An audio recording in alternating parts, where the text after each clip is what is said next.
What's up, queens? Welcome to the Female Dating Strategy Podcast, the meanest female-only podcast on the internet. I'm Rope.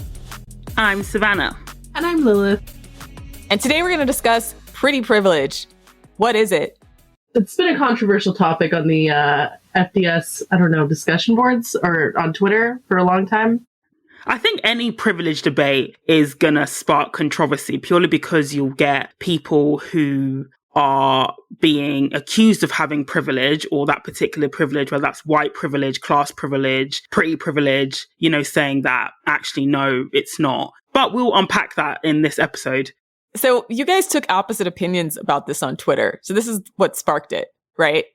Should I read out my most controversial tweet? I think this got the most engagement ever. So basically, I tweeted June 7th, pretty privilege isn't real. The fact that women's opportunities are conditional on our appearance is female oppression, not a female privilege. And then I go into some examples of this, porn and prostitution, for example, is not, oh, you can make money on OnlyFans or, oh, you can get a sugar daddy. That's not, porn and prostitution is not a privilege. That's female oppression and so on. Needless to say, that was a very polarizing statement. It got 8,500 likes, but it also got almost 400 quote tweets and a lot of comments, a lot of disagreement coming from all sides. There was the femcel crowd being yes, pretty privilege is real and you bitches have something that we don't. And then there's the men who are attractive women have it so great, yada, yada, yada kind of thing. And then there's others who took a more moderate approach who were saying, yeah, pretty privilege is real, but, there are some downsides to it for women and so on. So my views have only softened ever so slightly ever since the backlash to that tweet, but my opinions are pretty much the same that, the costs of being beautiful for women are high and that the benefits of being attractive are negligible and that it's not, that pretty privilege essentially works differently for men and for women. And for women, it can be more of a liability. I don't actually remember, Sorry, June was a long time ago. Okay, my brain's a bit fuzzy and I was just recovering from surgery. But I did want to have this episode because even though I think me and Lilith disagree on some aspects of it, I think ultimately we overall agree, but we'll come to that in the episode. So what I think, I'm just going to say it, pretty privilege is a thing. You have things like the halo effect, which affects both men and women. And when we talk about pretty privilege for women, we're not just talking about it in how they come across to men as well. Even other women are taken in and they treat other attractive women better than unattractive women. If you ask any woman who has changed in terms of her social desirability, for example, if she's lost weight, if she's gained weight, if she's had a dramatic shift in her appearance, any kind, they'll tell you that the way they were treated, say, before they lost weight is very, very different to how they were treated after they've lost weight. It's not necessarily on the macro level in the sense that they get more interest from men or that their career takes off or whatever. It can just be on the micro level. So I noticed that when I lost a substantial amount of weight, I would go to the supermarket at the checkout and I wasn't used to people really making an effort with me socially before. But I remember one occasion there was a guy at checkout, he was quite attractive, and I just dumped my things to the conveyor belt, not really wanting to chat. I was like, hey, and then he was like, hey. Then I was just staring off into space, just waiting to pay and for my shit and get out. And then he was like, oh, so you've got a cheesecake in your shopping? I was like, yeah. It was like, what's your favorite flavor? I was like lemon. I remember I was proper screw facing him because I was like, why are you talking to me like this? How dare you? Why are you making small talk? But it's the little things like that that can change if you are deemed conventionally or not conventionally attractive. And, whilst people might say, well, that's just a small thing, but if you have been, say, a social outcast, getting that sort of treatment is quite disconcerting, but also it makes you realize just how badly you were treated before or ignored before you became more conventionally attractive. But I do want to caveat as well that pretty privilege, and again, I allude to this at the top of the episode, but pretty privilege does not mean that attractive women are not oppressed. And this is where me and Lilith agree. Is that attractive women are absolutely oppressed. And I feel like saying pretty privilege doesn't exist because attractive women are also oppressed is sort of the same argument that people try to make when they say white privilege doesn't exist, because of the presence of, you know, working class white people who are subjected to oppression. And that's absolutely valid. But the difference is that, you know, if we take the example of white privilege, you know, white working class people are not oppressed because they are white. They are oppressed because they are working class. And that's a different form of social oppression and privilege. So in terms of like when it comes to pretty privilege, then if we look at that, I would argue that attractive women are not oppressed because they are attractive. They are oppressed because they are women. Because the same issues and the same oppression that attractive women face are also faced by unattractive women, just to varying degrees. So that's the argument I would make on this topic. Okay. Bro, what are your thoughts?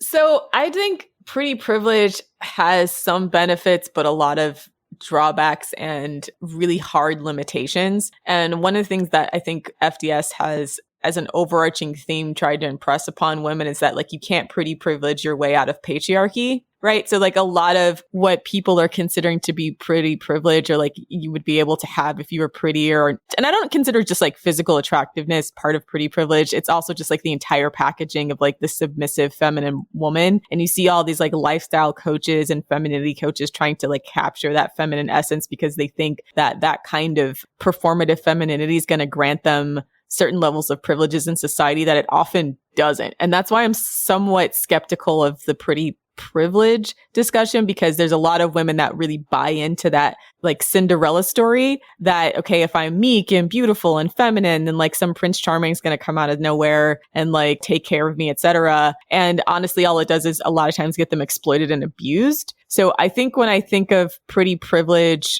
I think of it more or less like, okay, does performative femininity, what does it get you in a patriarchal society? What does it get you in our society? Well, it definitely gets you a lot of service industry jobs. But again, that's service industry. You're still in a service position, right? That's what I'm saying. It's like, to me, there's a difference in pretty privilege and how it manifests for like working class girls versus like upper class women. And I feel like a lot of working class women are always sold this fantasy that they'll end up being like upper class women if they just sort of focus on their feminine charms. But more often than not, what happens to like pretty working class girls is, yes, they're relegated to hospitality industry. So if you want to be a waitress, a server, a sex worker, or like just like side piece or a mistress, like a lot of these like Instagram model types that end up sex workers or side pieces or mistresses to more successful, wealthy men, they get, I guess, privilege in the sense that like if you want to be a sugar baby or have like a transactional relationship and want to be sexually exploited by men who have means, then if you want to make money off your looks, like I guess you could call that. Even women in the modeling industry are treated like absolute trash. They don't make very much money. They're sexually exploited all the time. They're abused.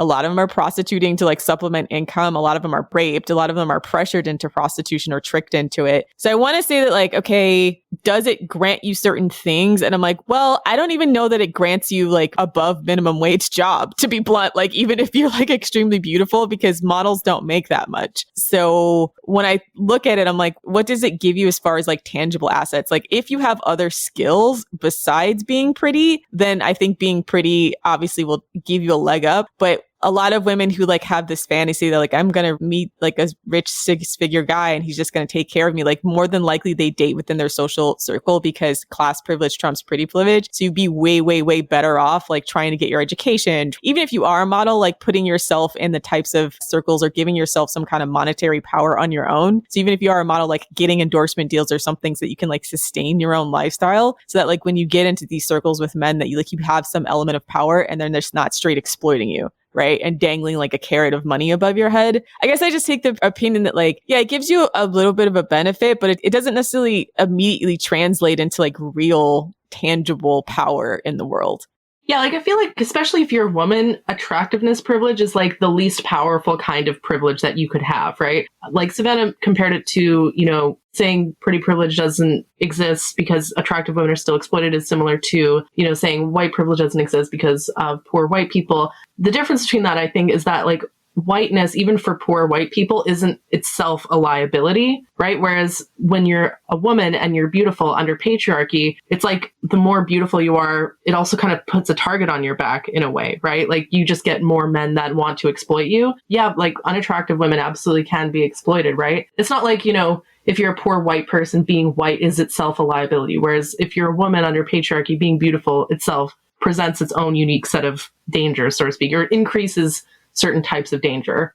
It's the old femcel argument. I know we're going to try to leave them alone because I know we just did an episode that was controversial about femcels, but a lot of them are complaining about being romantically ignored. Some of them are actually harassed and bullied. A lot of them are complaining very similar to the incels that they're just honestly like completely ignored. Now, is that preferable to being a constant target of sexual harassment and abuse and men like trying to triangulate you and neg you and abuse you all the time? And a lot of beautiful women get a lot of that because men look at them like a trophy and then seek to control them, right? So like, is there privilege in being somewhat invisible, right? Is there a privilege in going through life like what do they call it, medium ugly? Like not being the target of male, like, I don't know. There's this weird sort of contradictory thing within like the femcel space where it's like, men are dangerous, men being attracted to you doesn't mean anything because they all demonic pedophiles or whatever, right? Like they think that men being attracted to you is dangerous, but at the same time, some of them think that they're oppressed because they're not getting enough male attention. So it's like, which is it, right? Do you think that men being attracted to you is a privilege or a source of danger? I'm more of the view that it puts you in danger when you get more male attention, actually. If we can all agree that like men are more likely to be violent than women and that men are dangerous, wouldn't it then follow that more men having their eyes on you or, drawing more male attention would put you in more danger than not?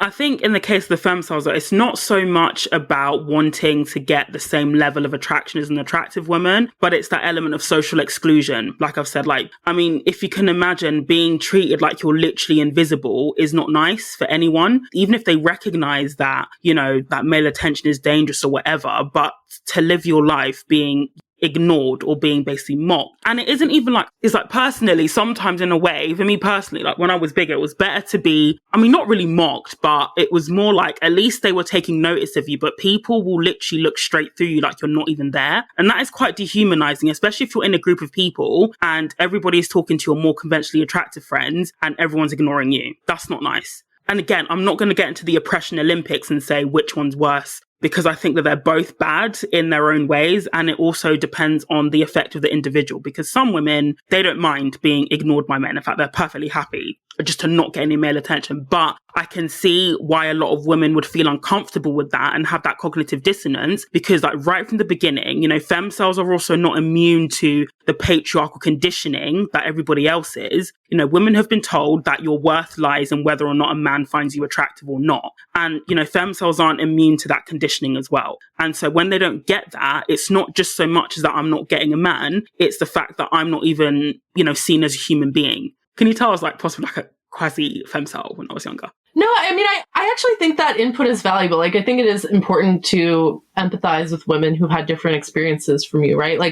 For me personally, I don't know how to say this. It just makes me feel so fucking empty when I know that men are only being nice to me because they want to fuck me. This happens so many times where men will be superficially nice when they just first meet me. And then the moment I have any kind of boundaries or I say no, or they face any rejection, that's when they go psycho on me or lash out at me, or that's when I face a sort of punishment. And so it makes me feel very it feels empty knowing that people are only being nice. I don't want to be the kind of oh, it's so hard being beautiful. I know that sounds really stupid. I can imagine that as well. Again, it's dehumanizing. It's just another way to dehumanize women. Exactly. Well, not just dehumanizing, but it just feels very like I'm being held hostage. I have to be nice. Men often complain about the friend zone and stuff, but I actually think that it's better for women to acquaintance zone men. You'll get the best treatment from men when they're an acquaintance, if you keep them at a distance. If they think that they have a chance with you, maybe if they play their cards right kind of thing at some point in the future. But you always have to make sure that's a distant possibility without actually rejecting them. It's very hard line to toe. But yeah, I don't know. I just pretty much go through feeling really empty that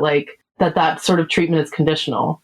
So the other thing too is that the way that men treat you is also very class dependent and very race dependent, right? And this is where I say being beautiful can be an extreme liability. So for me, who has at times lived in extremely poor neighborhoods, what I'm saying is that there are men who literally stand on street corners and harass the shit out of you all day long and try to sexually exploit you, try to pimp you, try to do these types of things because they see you as an asset that they can exploit for their own personal gain. So the thing about that is that if you're not in a safe environment where the criminal element isn't around, so to speak, for working class and poor women, being attractive can actually be a massive liability in those environments. It's not to say that that doesn't happen to other women, doesn't say that's not like women that aren't unattractive don't experience it. Because like all women are going to experience that. Let me just be very, very clear about that all women are going to experience that to a certain extent. But like if you're looked upon as an asset to men, then they get very, very like aggressive in their attempts to try to own and exploit you. Exactly. Like historically, like women used to be secluded because, you know, they couldn't just go out in public by themselves unaccompanied because they'd get fucking kidnapped and sold into sexual slavery, right? So many like times throughout history where slavery was legal, like Scandinavia, Middle East, Ottoman Empire, you know, probably, I'm guessing also transatlantic slavery, like, you know, attractive women were literally kidnapped from their homes and like forced into sexual slavery, right? So, and that still happens now with prostitution and pimping.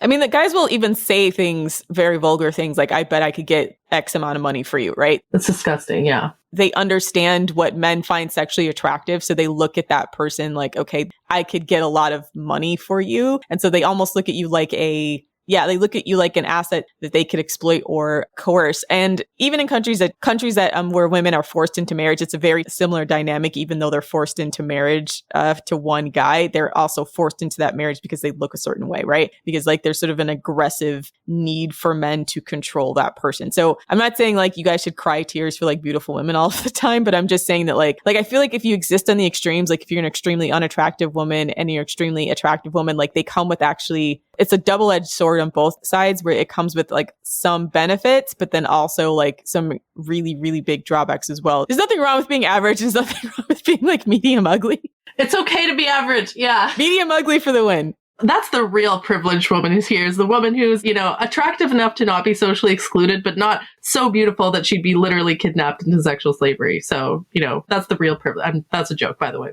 So one thing we didn't talk about yet is how does this affect your female friendships? Because a lot of times on both sides of the aisle, you hear extremely attractive women being like, it's very hard for me to make friends because people think I'm trying to steal their boyfriend. Women feel threatened by me. People don't want to be friends with me. And then on the other hand, you have like the femcels who will say that like, people don't want to be friends with me because I'm a social liability.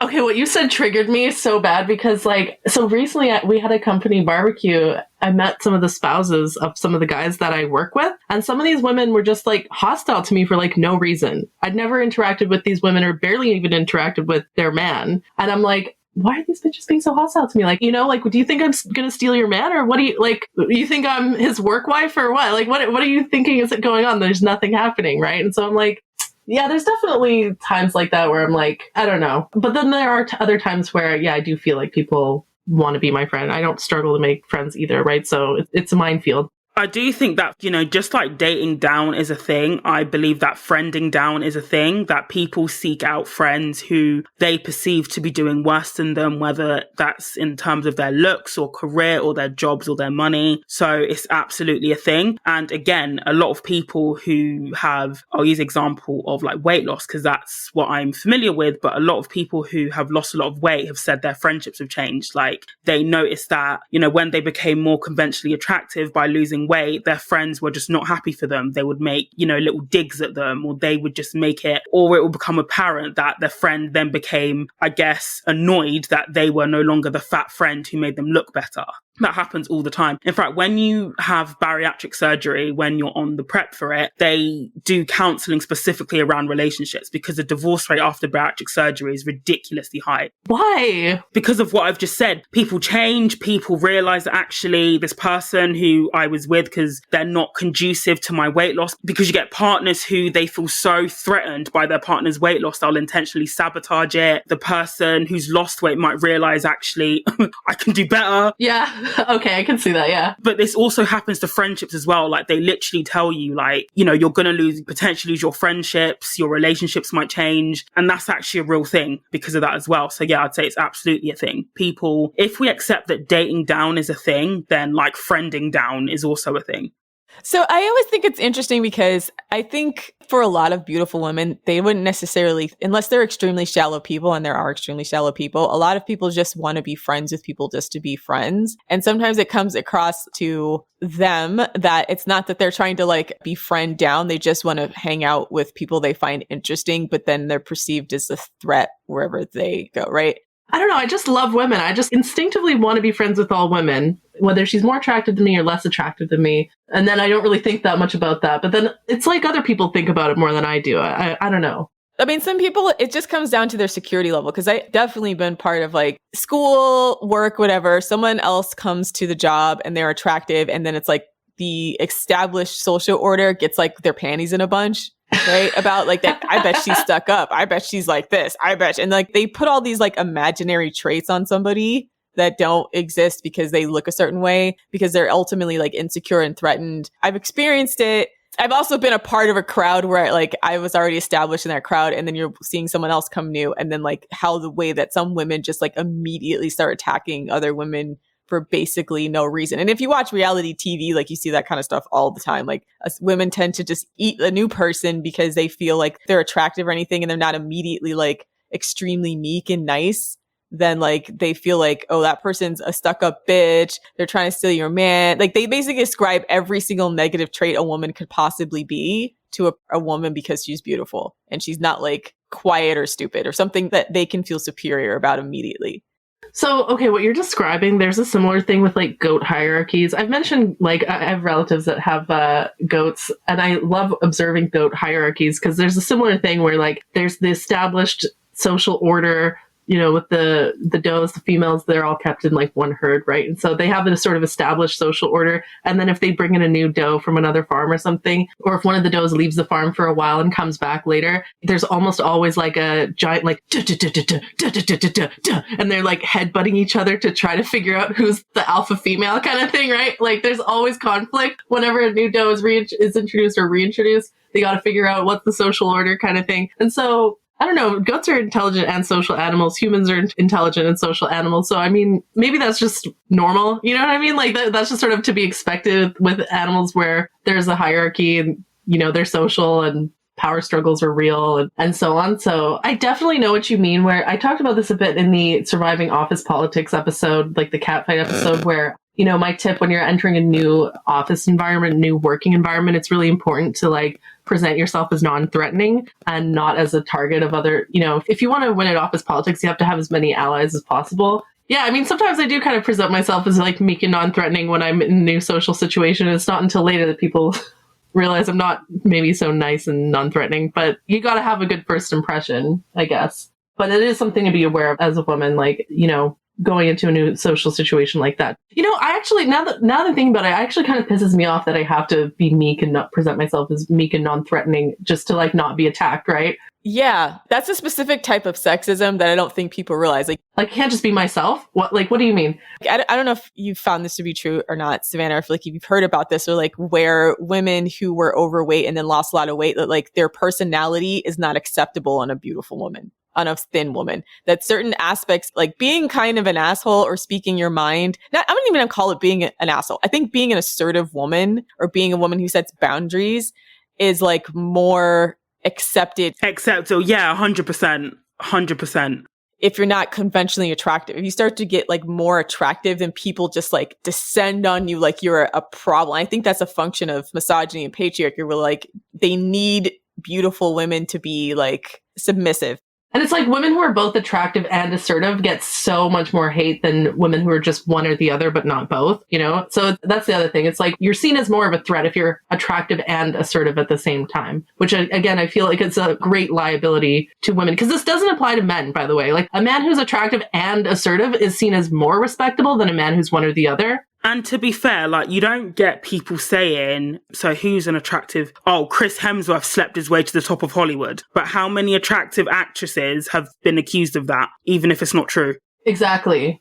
Yeah. And I wonder, I mean, because that assertiveness tax, maybe we'll call it, the assertiveness tax that's placed on attractive women is placed by both men and by women. We know why men do it. Men do it because they want to control the woman, and then the women do it because I think they also ally with the men, and that's why it can be somewhat dangerous if you're an attractive woman trying to be friends with pick-me's, because they're so male identified that they want to, you know, they want to attack you too, because the men want to control you or like bring you down a notch, and then it makes them feel better to bring you down a notch. Well, the pick-me's want like male validation, right? And so if they're like, I'm one of the good ones, I bully women like Lilith, they're bitches and they deserve to be humbled, and like they get a lot of positive male attention for engaging in that. So I don't know, office politics tip though. So then if you're an attractive woman, You have to be two-faced, honest to God. hard mode is trying to be an attractive woman in an office full of like misogynist males and pick me women, because you would have to build allies with women who are instinctively going to dislike you from the jump. And so you would have to try to like make it so that they realize that by being your friend, first of all, you'd have to like make it seem like being your friend would give them a better shot with the men. And this is a tactic I've used a couple of times if I had the ability to, where if I knew one of the guys was attracted to me, because like they're so predictable. Pick-me's are obnoxious. This is like high school type drama, but it really honestly translates to the real world too. But like if there's like a quote alpha male or a male who's like attractive in the office and he happens to be attracted to you for whatever reason, like you have to try to get in his good graces, because then the pick-me's will fall in line. Because then they realize like, oh, well, they'll get mad at you at first, meaning like they'll hate you. But like if they realize like she's going to have access, or it's like sorority rules, right? Like if you're the alpha female and you're going to have access to like the men, then they all want to have access too. So then they'll try to be your friend, or like they'll at least publicly try to seem like they agree with you so that they can be in the in group, because they have no loyalty to each other as women. They immediately are going to have loyalty to whichever woman they think is going to get the most respect from the men. Yeah, and that kind of hierarchy is very unstable. And I have like no respect for women who follow it. That's the problem. The problem is when it works, I just have zero respect for the women it works on. I'm like, you're a dumbass. Like, and I hate that's the problem. I hate the feeling of insecurity. Like, first of all, playing to these kinds of politics like makes me feel dirty, even though I do it all the time. And secondly, it's very anxiety inducing knowing how unstable your position of power is. Yeah. Exactly. That's the thing with pretty. So I guess that's another discussion about pretty privilege. Is like, I guess it can work for you if you're in an environment full of pick-me's and misogynist men, and you can get the attention and, well, you get the attention because you're pretty, but you still have to do the work to like gain boundaries and respect from the men. Then you can basically control all of the other women in that environment because they're dumb followers. And like the queen bee is always the woman who they feel like is going to get the most attention from men because they're pick-me's. And that sort of like leads into my next thought about, and this is the point that I think the femcells completely miss, is that pretty privilege, as we've touched on towards the top of the episode, it doesn't guarantee better treatment from men. And also Lilith, went into it in more detail, but just like Ro touched on just now, it ultimately comes back to your boundaries and your standards and your ability to walk away from poor treatment, which is why FDS, generally, we don't talk so much about looks maxing as perhaps other female spaces do, purely because ultimately it doesn't make a difference. If your standards are still shit, it's not going to make a difference, ultimately. You'll still end up entertaining the sorts of men that you really should have cut off from the jump, ultimately. Basically, pretty privilege, where it absolutely doesn't translate to, and where it doesn't exist, I would say, is into relationships with men. Yeah, if you see a lot of mean girl dynamics where, to tie the two concepts together, the one I gave about like being the queen bee among pick-me's, is that a lot of times the queen bee among pick-me's tolerates a lot of shit to keep that position. Yeah, from men and women. Yeah, exactly. So they look the other way whether a man cheats. A lot of the women who are being treated the most poorly in their relationships are women who are married to like powerful men or in relationships with powerful men for whom that's now become their seat of power or their source of identity. Their only power in the world is funneled through them having the approval of this man. And it's precarious because then the men know that and they abuse it all the time, right? So then like the women want to keep the image that they're powerful. So they'll just look the other way. They'll deny, they'll deflect. That was kind of similar to when we were talking about the Anatomy of a Scandal show, where all of her power comes through her husband. She has like the position of being the wife of a very powerful man. And so she's got to keep up appearances. She's got to look the other way when he does really crappy things. And then all of the other women, more or less, like she wants to maintain that position of like people looking up to her and having perceived power. But she doesn't have the power. She only has the power through the man that she's associated with. And that is precarious. You can lose that. And a lot of women do, right? Yeah, like if your power is based on your proximity to powerful men, that's not real inherent power. You could lose that at any second also if he just decides to leave you. And the other point I wanted to make about attractiveness being liability is that there have been studies about how attractive people, men and women, do experience more opportunities in their career. The one exception is attractive women in male-dominated industries. And I work in a male-dominated industry, and that's been very true for me. Like, men tend to assume I'm less competent, or they mansplain, or they talk down to me, or it's very frustrating because, like, sometimes I actually have to sort of play dumb just to not be abused. And that's what I mean about, like, attractiveness and power for women is a very complicated relationship, and it's often more of a liability than a privilege, because if I were to go into the office and just be my regular, like, assertive, like, self and, like, not trying to play dumb, or I almost feel like I have to downplay some of my accomplishments and, like, be pretend modest and stuff just to not get a target on my back, right? As soon as I start, more openly bossing people around. Here's the other thing is, like, I basically have to be manipulative. Like, it actually sucks that, like, basically the only way to get shit done as a woman in a male-dominated industry when you're attractive is to low-key, you kind of have to be manipulative. You can't just, like, openly make demands the way that a man in power would, because, people think you're a bitch, people think you're a cunt. Like, no one wants to work for someone like that, if you have a leadership role as a woman in that kind of environment. And it really just sucks when, men just assume you're dumb and you're put in a situation where you have to play along or play dumb or else you get attacked. And so that's another reason why. And I think that if you've never experienced what that's like, you might not believe that, or you might think it's not a big deal or whatever. It's never nice to be undermined in the workplace in any way, shape or form, especially because of the way you look, ultimately. Yeah. So definitely I empathize with women who feel like being invisible has limited their opportunities and so on.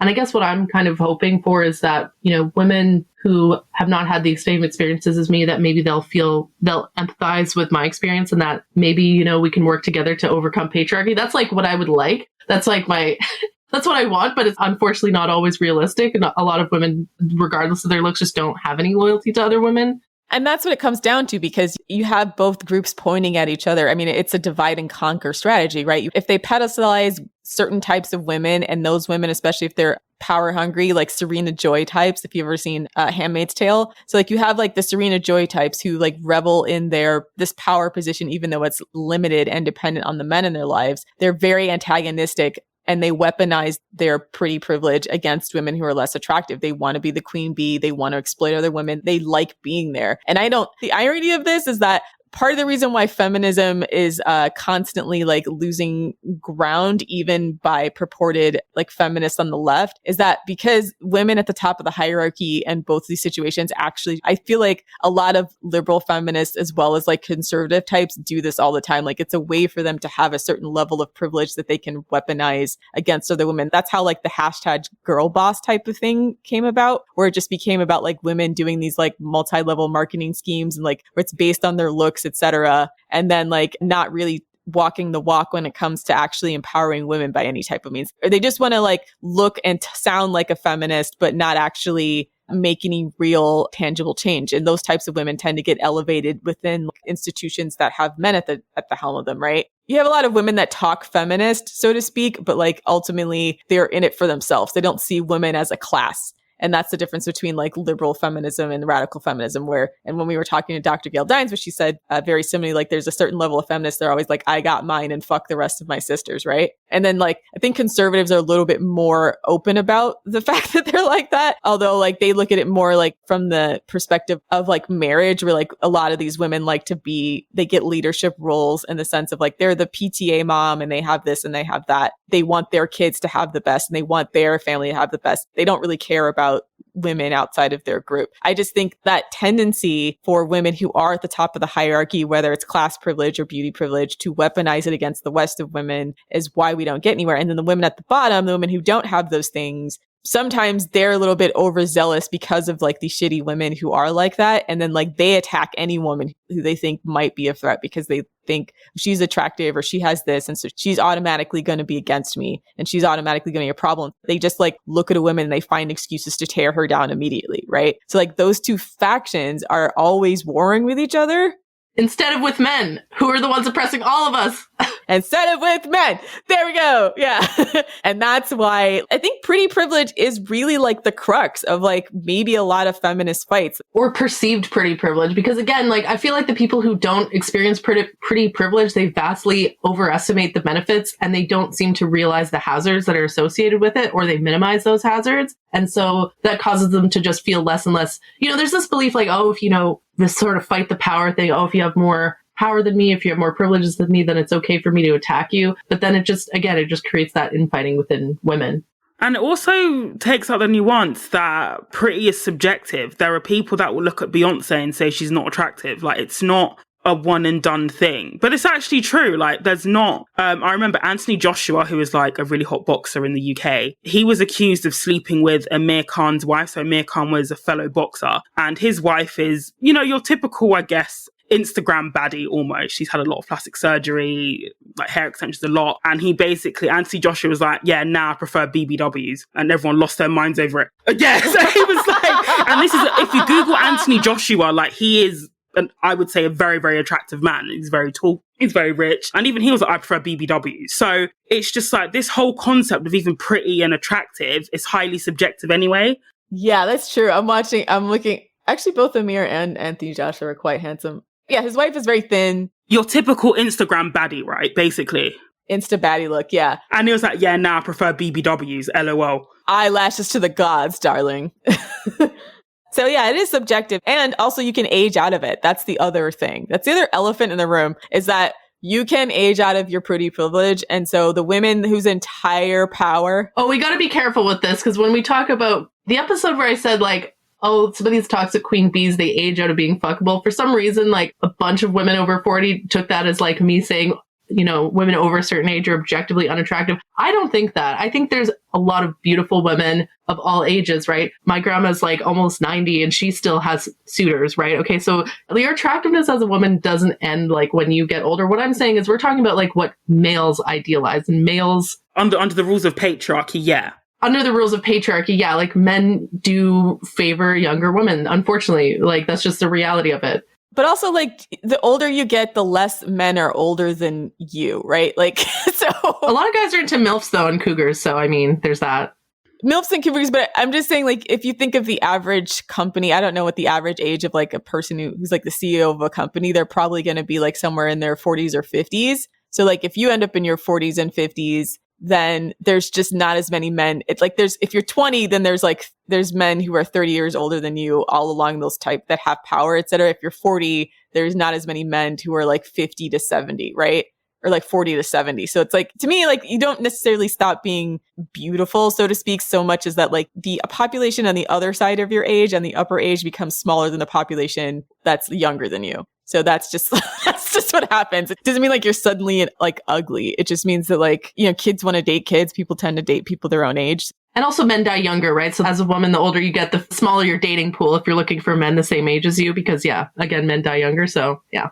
My point about like aging out of pretty privilege is like, okay, if you have all of your power is dependent on a man, it's going to be dependent on how long he can maintain that power and how long you can be associated with him. If you get divorced, which a lot of people do, like wealthy people, if you get divorced, then it's kind of like Jacqueline. I keep like referencing shows. People watch all of these shows on Netflix, but it's like Jacqueline from The Unbreakable Kimmy Schmidt, right? Like all of her power in that high-powered society came through her husband. And now she has a little bit of money from the settlement, but like she can't necessarily like right away use her pretty privilege. She has to use her class privilege, and she has to like rely on the money that she got from him to try to start her own agency to get back into that social circle, because it's going to be harder to be a power couple if you already had your kids, you've already been divorced, and you've already gotten your money. You essentially like can age out of a such situation where you're able to weaponize being beautiful to like on other women and be queen bee in the office, like if you're no longer with that man. Okay, so I think to like start to wrap up this episode and like couch it, I think we did a good discussion about the drawbacks of pretty privilege. It does exist to a certain extent, but also comes with like some severe caveats. But I also thought it'd be good to talk about perceived class privilege can actually be for a woman who's like not necessarily has quote unquote pretty privilege, how that can actually does sometimes have some benefits. I think generally in the privilege discussion, whether it's race or attractiveness, like class isn't spoken about anywhere near enough, and got such a huge impact on people's trajectories, regardless of if they're white or if they're black or if they're attractive or if they're not. That's just not really spoken about. Yeah. So for me, especially like going from being working class to like going to white collar jobs, like I had to learn all the like basic bitch white collar job language and grooming, etc., that I didn't know before. Maybe I shouldn't say basic bitch. I had to learn all of When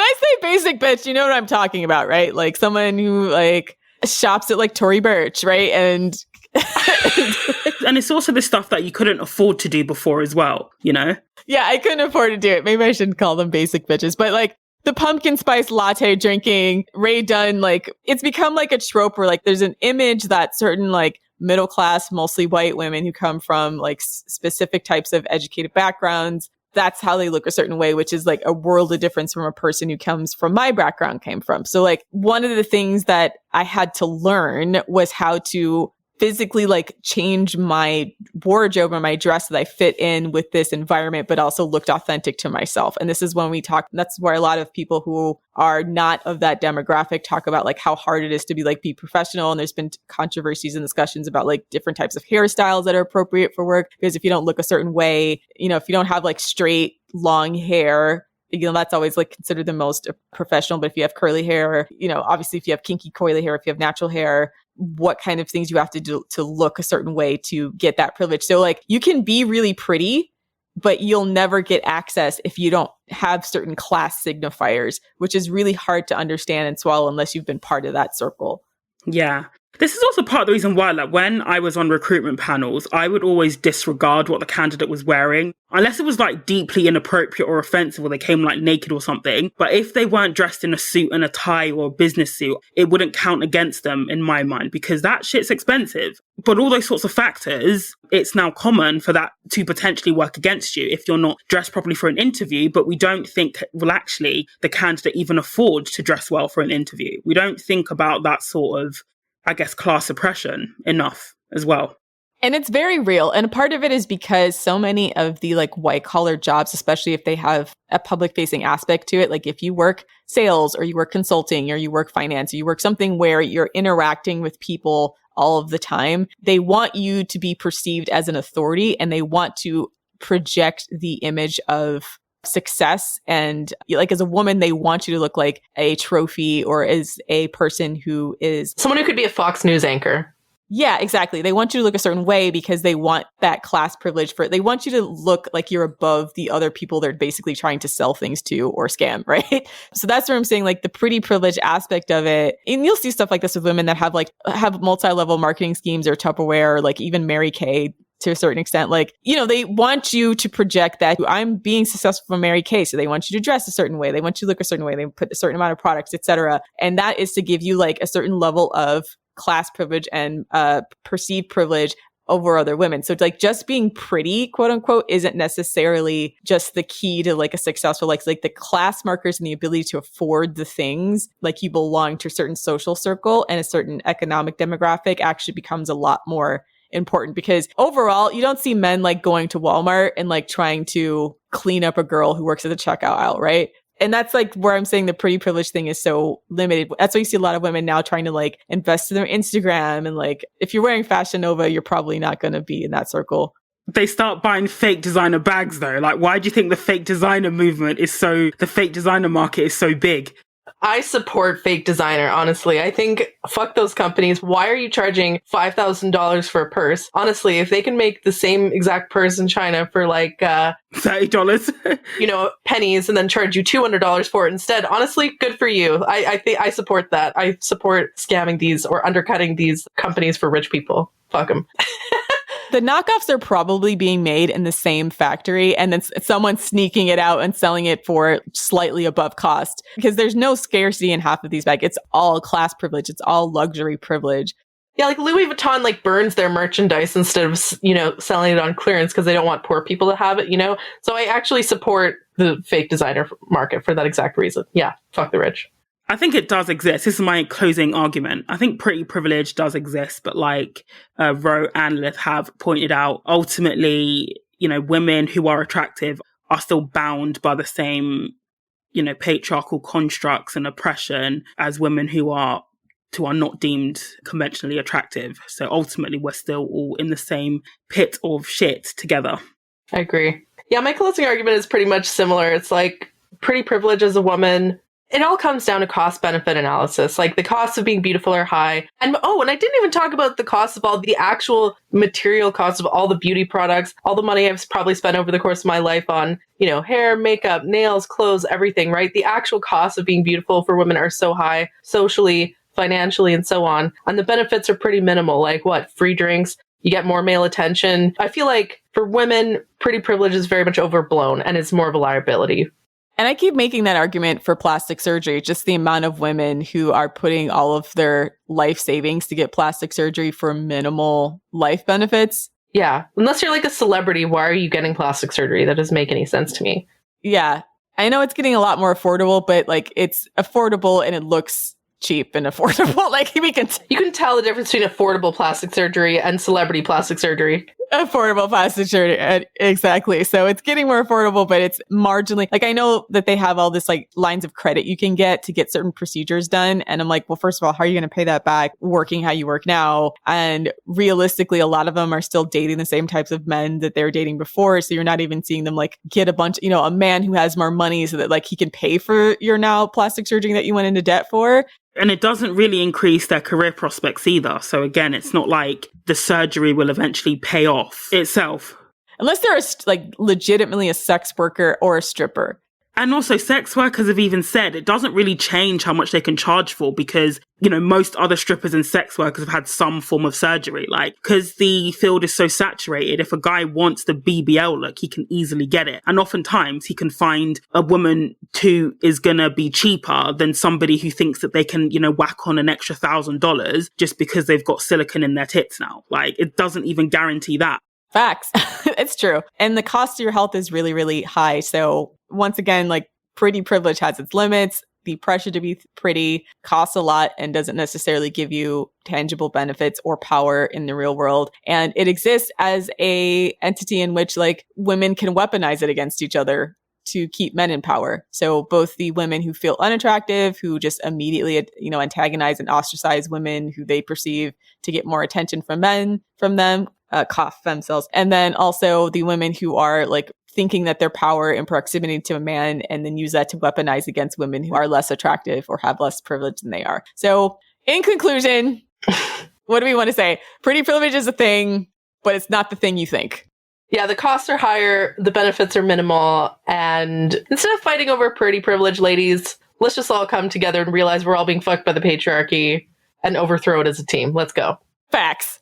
And stop giving men's opinions so much airtime, which is essentially what this debate is about, ultimately. Yeah, exactly. All right, and that's our show. If you want to debate us on this, check us out on Patreon, patreon.com/The Female Dating Strategy, and you can join our Discord and discuss this with us. We had a pretty good and interesting debate after our Femcel episodes. I really do enjoy the feedback that we get from our Patreon subscribers, so subscribe there. Also, you can check us out on the forum, which is www.thefemaledatingstrategy.com/forum, where you can discuss this episode. There's a weekly thread on the episode. Also, check out our newsletter, which has launched. Sign up our newsletter on the website and follow us on Twitter @fem.strat and on Instagram @_the female dating strategy. Thanks for listening, queens. And for all you scrotes out there, UGLY, you ain't got no alibi. You ugly. Yeah, you ugly. yeah. Die mad. See you next week. See you next week.